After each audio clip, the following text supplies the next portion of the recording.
In Elemental War Magic, the modding tools are actually what we use to make the actual content for the game.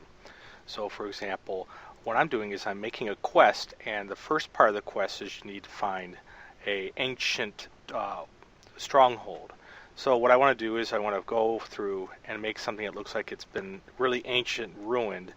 And to do that, first off, I'm going to go and find some really spooky old building. These are all the assets that are available for modders to work with. So here's something really big. So it's big. I don't like the roof color. I'll make that dark. And let's see.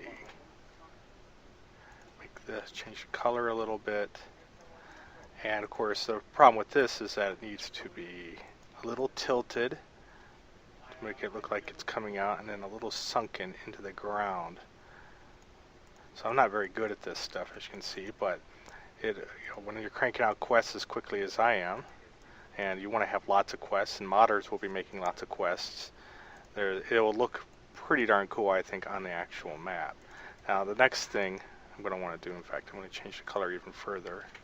Make it a little darker there. Not quite as garish. Maybe one more level darker than that. There, that's better. Is I'll come over here and give it a nice scary ground. Make it look like it's just come out of I don't know. Make it look like it was recently unburied by a volcanic eruption or something like that. But I can go through here and just add in plants and statues. So I'll have an old statue here, make it a little bit smaller, tilt it again. Oops, too far tilted.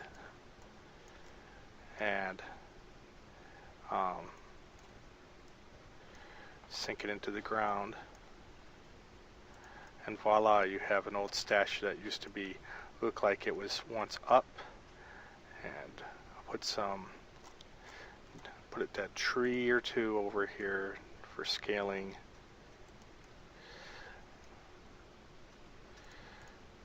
And when you get done, you save it, and then you assign it to a location, and voila, you now have an interesting quest location that can appear on the map. The game will automatically select one of these, and then you upload it by hitting Shift-Tab and using Impulse Reactor to submit it to the library where we get moderated. Or if you don't want to go through our moderation process and just want to share it with your friends, you can just put up the actual file and they can drop it into their directory, their documents, my games, Elemental. So that's a little bit on how the actual quest locations get made in the game.